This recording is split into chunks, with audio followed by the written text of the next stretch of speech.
We have with us two young bloggers from The Delhi Bride and Peaches and Blush. Welcome, ladies.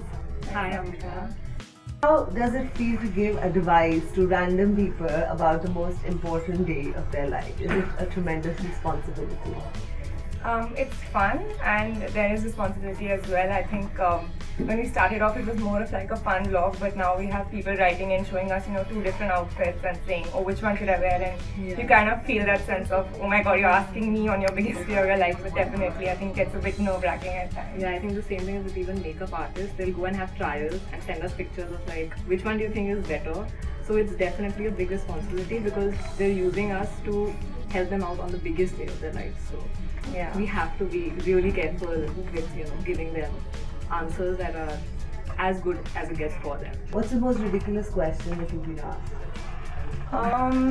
So I think a lot of people ask a lot of questions about coordination, and so I had one bride who was wearing like this purple gown or something, and she really wanted her husband to wear like a purple tux, and she was like, he's refusing to wear a purple tux on the wedding, and I was like, please don't turn him into a peacock, it's fine, like I know you want to coordinate, but like do it in a subtle way. So I think like these kind of questions are definitely, brides who kind of overthink things and they want everything to go perfect. The other day somebody emailed me telling me that for my wedding box, like the card, there's some part of it which is supposed to be silver because the theme is purple and silver, but the guy has given me golden, and what am I supposed to do?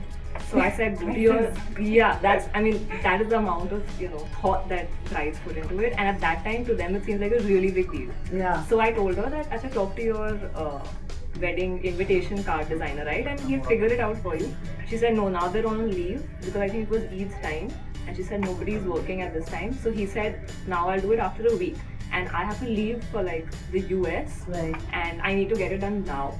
So I told her, okay, look, what you want. It was a very small thing, like the box inside where you put the laddus. So I told her, just let it be golden. Because see, purple, silver, golden, it's still gold. Like, it's not such a big deal. It's hidden under the laddus. It's all okay. But to them, it seemed like such a big deal at that time that you actually, I think sometimes we're even their counselors. Yeah. We're just trying to calm them down and tell them, look, it's not such a big deal. But both of us actually got married last year. Mehak got married last year in June, and I got married in October. But I remember the time very clearly where all the smallest things seemed so big at that time. They seemed really big.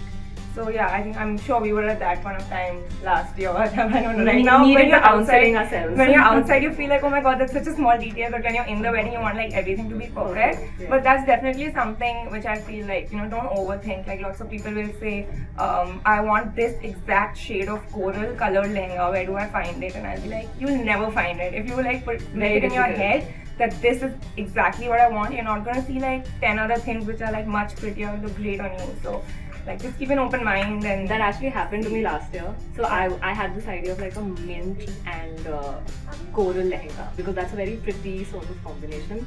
I went looking for it. I didn't find it anywhere. But I had actually read on Mehak's blog that be open to the colors that you see, and eventually I went for a peach and orange pink, like all of the colors in it. So just see what looks good on you.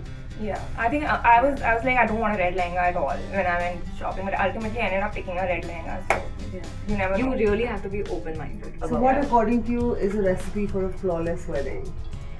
Keep smiling, be happy. Like people ask us, how do I stay fit? How do I get thin? I want to fit into clothes. Like I always say, like a smiling bride is happier than looks prettier than a thinner bride. Yeah. So just be yourself and be comfortable. Like don't get too involved in all, just minor details will sort themselves out as long as you're happy and you seem like you're in love. Yeah. One of the brides, one of my own friends got married a few months back, and she's not like the fittest girl, She is a bit chubby, but she accepted herself as she was, and she said, look, I know a lot of people go on this, crazy routine of like dieting and working out to look their best. While it's good, maybe everyone doesn't want to do that, right? Yeah. She said, I'm fine the way I am, and actually she made for a really pretty bride, right? Because it's all about, like, you feel happy inside, and all the outer things, obviously everyone tries to make it as nice as they want, like they can get it. But eventually, if you're happy inside and smiling, remember to smile, that's like really important.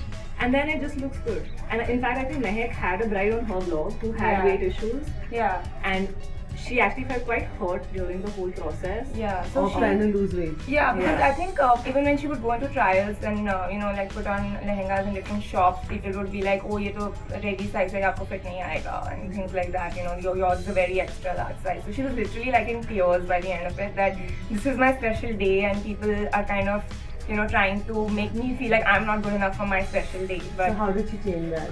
so ultimately, I think she spoke to her husband, she spoke to her family, and her family was like, her husband and her family were like, look, he's marrying you, he loves you for who You you can't are. find clothes, go for a registered marriage. Seriously, it doesn't matter. Like, Is that what happened? No. What did she finally wear? She finally bought a lehenga. So a shop was nice enough to kind of, just make some Tailor make it for alterations her. and tailor make it for her. And she was like really happy, and yeah, she had a great But there is a lot of pressure Yeah, on there is. brides to be, their skinniest, because in a lehenga, like your waist shows, and You can anything. also wear longer blouses to cover the point. I know, so a lot of people eventually do that, but a lot of them want, it should look Yeah, I should absolutely skinny and perfect. But health is something which I think, yes, you should take care of. Honestly, I did yoga last year before my wedding for months, more because I didn't have the best immunity. So I would keep falling sick a lot, and I did not want, because during wedding time was really stressful for you. So I said, if I fall sick on my wedding day, I definitely do not want that. Yeah. So I found yoga, it really helped, and it kept me unsick for like many months. Yeah. So that's maybe another reason why you should be working out, to feel up to the task of planning your own wedding. I'm sure women also write you regarding how to deal with mothers-in-law. What do you respond to that? How do you respond? I think we're dealing with them ourselves. Yeah. So But actually for this, my husband gave me the best advice before we got married. He said, just be yourself from day one. Okay? Because in the start, like, you try being a people pleaser or try being someone, just to fit in Basically, for the you're a time bitch, being. you should be a bitch. My God, my mother-in-law is listening to this right now. But no, so that advice has worked really well. Yeah, because you don't I want think- to change suddenly. I think my husband kind of laid the ground for me before I got married. Like he was like, she doesn't cook. Okay, she doesn't like staying at home that much. She's like this, but she's a very nice girl. So they were not like expecting me to be in the kitchen cooking and all that Setting stuff. your expectations set the right is expectations also- right. Like don't try and be someone you're not. Yeah, definitely. Now, in terms of clothes, what do you recommend all the brides watching for their wedding, for their mehndi, for their sangeet, for their cocktails? People have so much to splurge. They have like 10 long affairs. What do you advise them individually? You want to start with the mehndi first? Yeah, I mean, I think overall in general, there's a lot of like those Pakistani silhouettes coming back in. So a lot of shararas, a lot of gararas, and I think they're super flattering as well. Like even if you're like heavier, the longer tops with the lehengas, they look really flattering even on like younger women. And for mehndi, I think neon colors, just a light, bright lehenga or nice anarkali. Anushri Reddy does some really nice kind of floral work, right, for mehndi. And But for mehndi, one important thing is to make sure you're comfortable, because you don't want, I didn't have a dupatta on my mehndi, and a lot of girls do, but I wanted to be really free. So I did like a crushed skirt till here, so that my legs were also free, and I did not put a dupatta on despite my mother trying to get me in one. You're the bride, you need a dupatta, but it's nothing like that. You can just do whatever you feel makes you comfortable. That's it. Alright. And do you talk about deco on your blogs as well? yeah, a little So bit. how does one keep it cheap and cool? I think this setting Cheap is and chic. How do I you think do this that? setting is a really good example Yeah. of that. Like we have like these really pretty silk sarees draped around, which is something I did for my mehndi as well. We got like bangni dupattas and with mirrors on them, and we just strung them all across the room with lights. And that makes it a really nice, like do-it-yourself kind of decor. And even people these days, they do a lot of stuff like just get diyas and put it in the center of the table, decorated with like marigold flowers. So Actually, simple is honestly the way to go, Yeah. because then it doesn't take away from the real reason why the function is happening. exactly. Yeah, You and just candles and like a few flowers around is really Okay. enough. Since last question, since you guys are wedding bloggers, you're constantly talking to young people about how they think, what they want, etc., etc. Do you see a change in the way people perceive wedding? Do you think the big fat Indian wedding is here to stay, or do you think people are going to go for just the registered wedding and the one function and maybe a small mehndi, or you think that's never going to change? Personally, I do think the big fat Indian wedding is here to stay. I think the kind of weddings are becoming different. How? Earlier, it was very like mother and father deciding everything. Now, it's everything is bride and groom deciding everything till the last detail.